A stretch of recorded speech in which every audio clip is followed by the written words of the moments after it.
Funding for this program was provided by Friends, the Iowa PBS Foundation, as well as generations of families and friends who feel passionate about the programs they watch on Iowa PBS. Take away all the things that have taught us that this is not the direction. There's beauty, there's importance, there's get ready for college. How do you send your kids to quality mortgage school at a low rate and get themselves into a house that... How does racism show itself in housing? How does it show itself in education? And how does racism show itself in entrepreneurship? Systems of oppression have a funny way of showing themselves, none of which is a laughing matter. Dr. Jeannie Dykes is an assistant professor at Iowa State University, where she teaches classes on social justice and critical disciplinary literacy. Dykes designed her coursework to help people develop an awareness of complex everyday practices that create and uphold power imbalances. I think it's important first to understand that a lot of times racism is very tricky and we don't see it in plain sight, and that's the way that it's designed. It's always a system that we're always playing in, something that we are socialized into from birth, and even whenever we think that we are not a part of it, that's sometimes the most deeply socialized folks of all who don't have to confront the systems that they are complicit in. I don't think that it's necessarily anything that's specific to Iowa, but I do think the way that we negotiate whiteness and white privilege does have a regional specific form, and the way that we enact it here in Iowa is different than what it embodies in the South. So I think it's important to understand that race and racism is always shifting, that race is this social construct. Is this idea that race isn't actually tethered to biology, but that in fact people decided centuries ago, hey, race is a great way to classify folk, and it gives us some sort of pseudo-scientific way to justify creating these stratifications. So throughout history, we've had race as being defined as one drop. We've had race being defined as what you look like, the texture of your hair, the size of your nose. And so even now, how people choose to define themselves can really be dependent on a variety of different contexts. So there's a lot of different factors at play, but I would just say that race and racism is always happening. Now let's talk ownership. According to the stats from 2018, less than 30% of all Iowans rent the place where they live, but the number hits over 73% for Blacks. Joy Briscoe is an entrepreneur and U.S. Air Force veteran who lives in Waterloo. Briscoe is the executive director of 24/7 Black, or Black Leadership Advancement Consortium. The organization works to create access for Black professionals through education and employment opportunities. Her work is focused on helping stimulate the creation of generational wealth and financial empowerment. She has seen the effects of the now illegal practice of redlining, where certain lenders avoid providing service to individuals living in communities of color because of their race or national origin. Blacks in our community, I think it's like a 33% home ownership rate. And people tend to think that that is something that just happens, but it's not. That is a direct result of redlining. Redlining, the simplest basic definition, is like the map behind me, a literal red line or a shading of red across areas of a community, of a neighborhood that was marked not worthy of investment. So part of the appraisal of these properties included the land, included environmental elements, but it also included the racial and ethnic makeup of the neighborhoods. And often that held more weight than the other factors, that simply by being in an area where African Americans lived was enough to consider it a very risky investment. The beginning of these maps was about 1930s, so you're still dealing with Jim Crow laws in the South. The government tried to kind of make claims that, well, African Americans would decrease the housing values. There was really nothing to back that up. By the time the Fair Housing Act was passed, the African American population who would have been able to secure a federal mortgage at a low rate and get themselves into a house that would have increased in value, well, now those housing values had gone up. And so now they're not as affordable as they used to be. It can be an entire generation where you're not able to put money aside. If you're making ends meet by working 2 or 3 jobs to pay a mortgage, and the interest rate that was higher than your neighbors or people who live in another community because of those very reasons, how do you save money? How do you get ready for college? How do you send your kids to quality schools and to get quality nutrition? All of those things, I think, have led to people for lifetimes, for generations, barely making ends meet. So there's never been an opportunity to close that gap. Most people think about redlining, they think about mortgage, they think about just the banking industry in general, when in fact it is something that impacts everything that we do. If you live in a community where there aren't resources, that's going to impact your education, it's going to impact your nutrition, your wellness, all of those things, because you don't have the same access that other communities might have. It's super critical, right? Because we should be allowed to thrive and we should be allowed to flourish. And the fact that, systemically we weren't able to live in certain areas, that's just, it's hurtful still that we're still battling that. It's extremely hurtful that there's people that don't believe we need to focus on that when there was actually policy that said we couldn't do these things.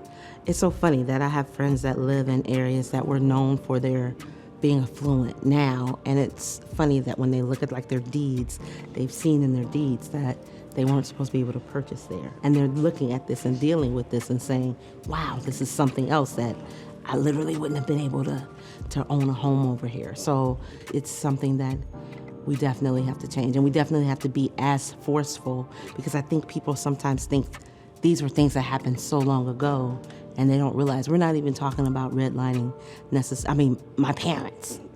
So that's like one generation up that heavily dealt with that. People don't like to think that it's happened in their community, but it's happened everywhere. It's not limited to Iowa, it's not limited to a certain community in the state, but it's a nationwide thing. So, and we can see the impact today.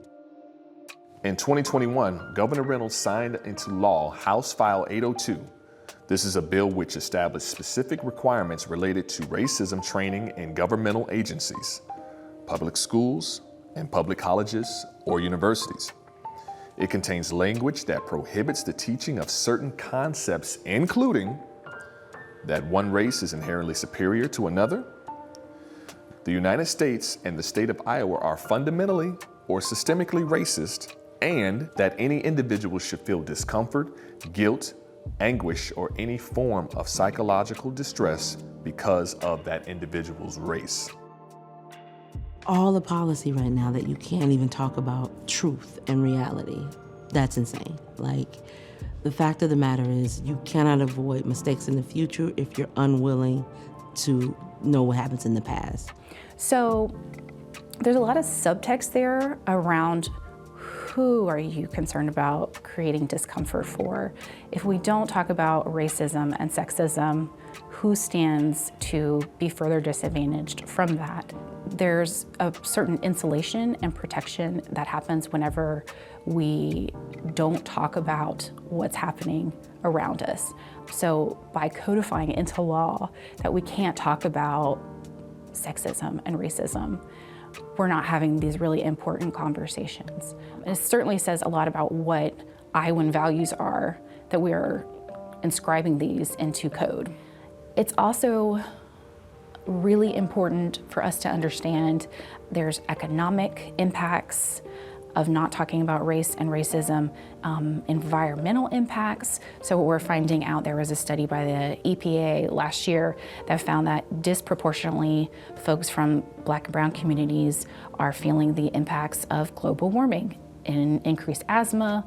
Pretty much every single list you can look, all these different systems from schooling, from healthcare, COVID, global warming, we're seeing that race and racism plays itself out on different stages, but oftentimes the ending point is the same, where folks who benefit from those systems continue to benefit, and then folks who are marginalized continue to be disadvantaged further. So we have to be able to talk about these things, not codify into law that we can't talk about them. What is really unique about Iowa is this concept of Iowa nice, and this idea that it's not polite to talk about these ideas that create discomfort. But the problem is that if folks belonging to dominant communities aren't willing to move into that discomfort, then we can't disrupt and we can't create change. There has to be, there's beauty, there's importance, there's necessity in being uncomfortable if we're going to create new possibilities for all people. But there's also ways that we can understand race and racism, again, in more institutional and historic contexts. Of the nearly 500,000 students enrolled in Iowa schools, African Americans make up 6.2%. That's a little more than 30,000.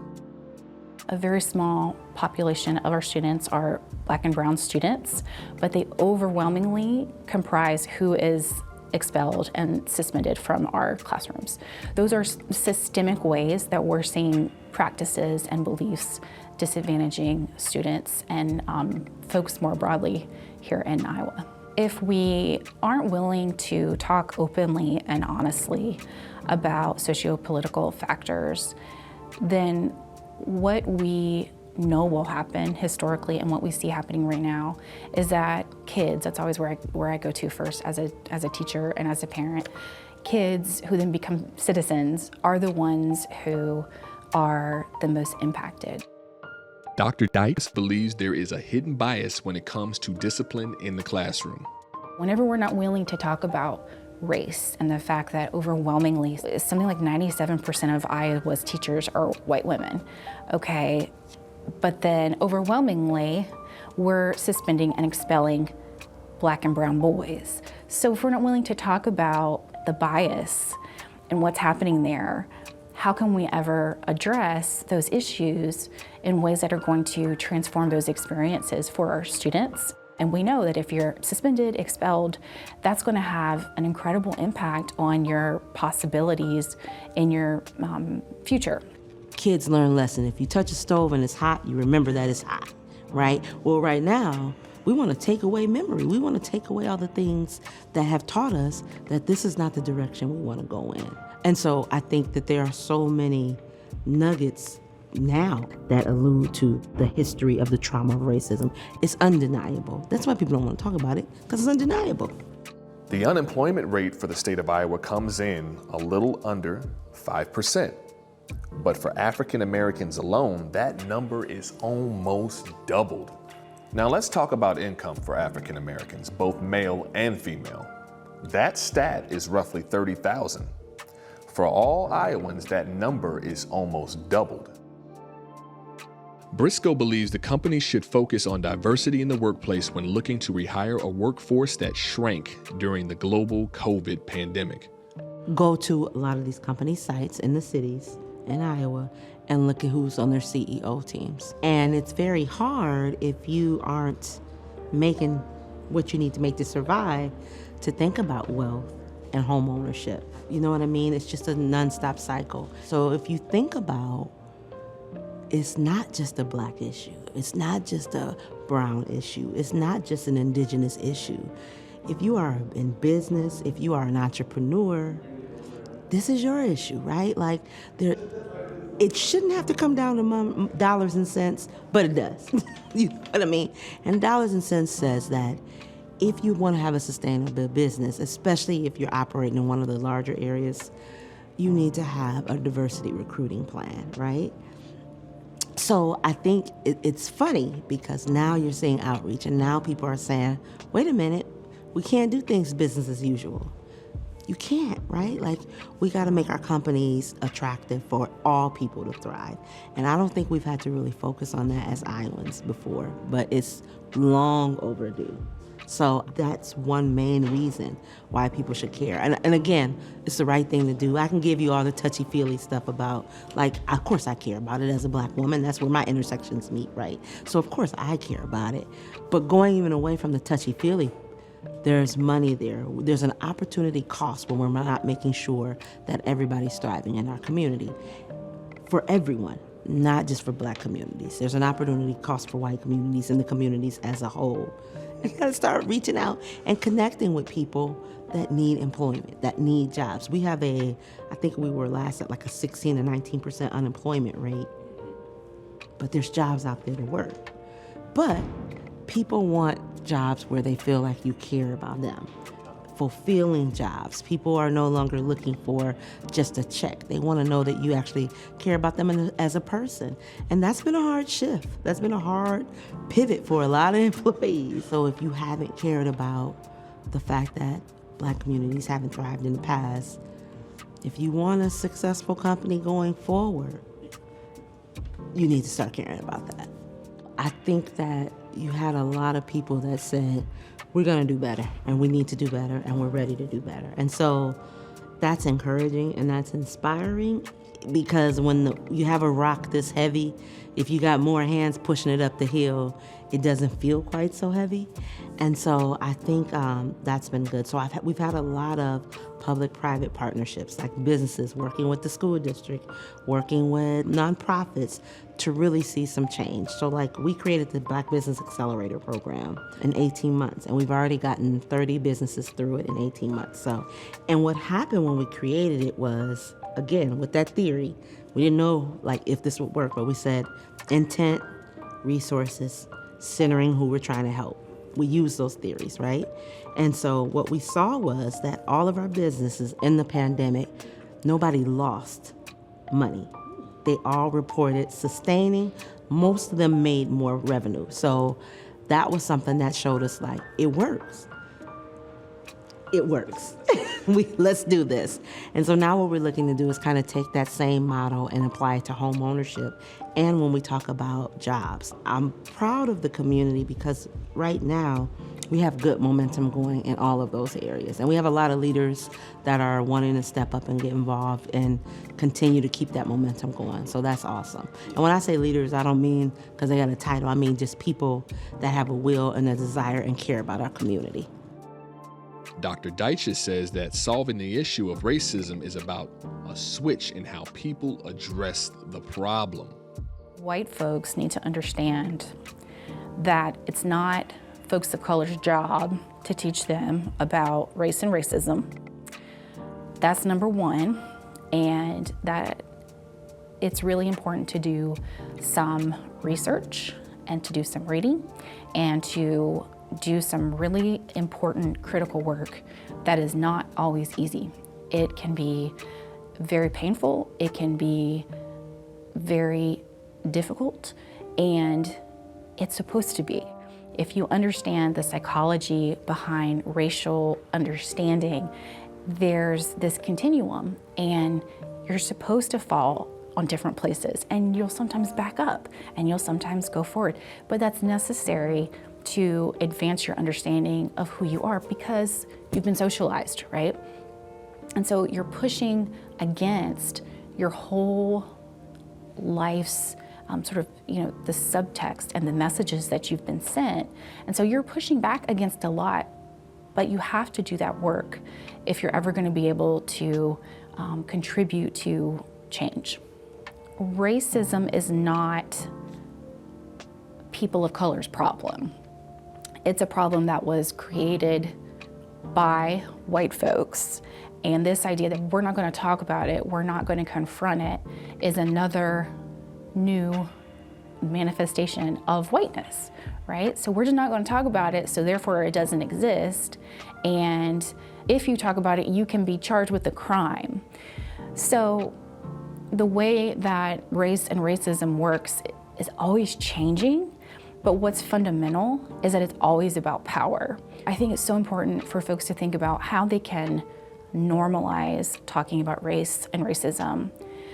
It's a skill, and the more you talk about it, the better you get at it. And I would also add to that, a lot of folks, particularly folks who belong to dominant groups, need to listen more.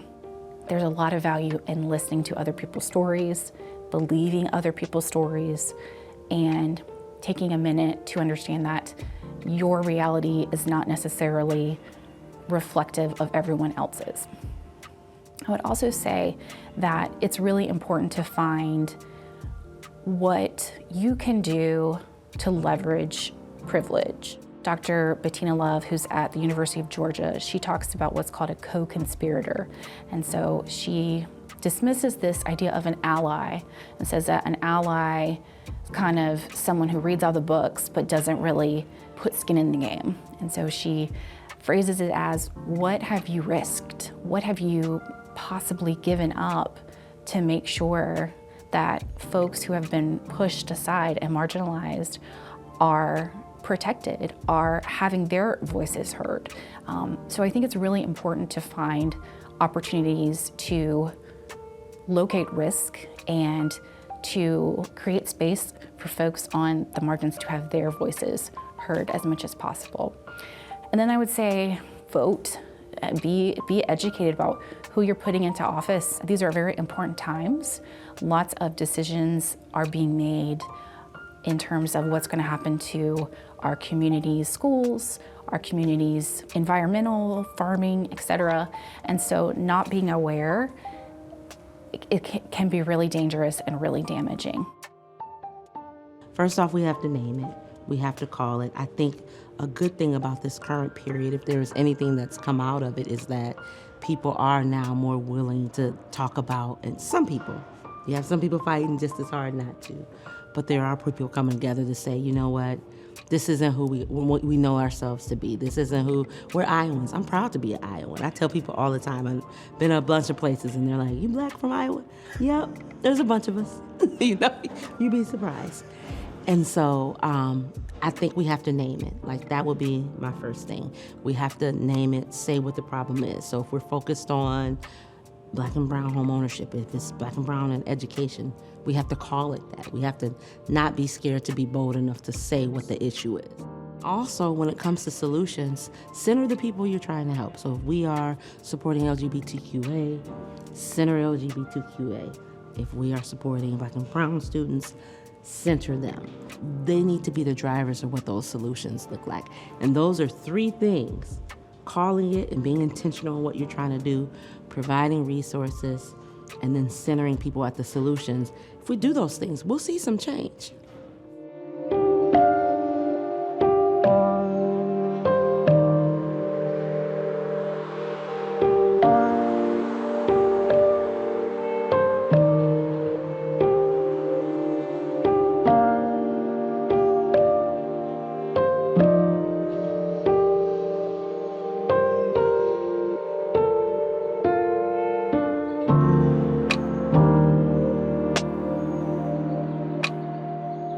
Funding for this program was provided by Friends, the Iowa PBS Foundation, as well as generations of families and friends who feel passionate about the programs they watch on Iowa PBS.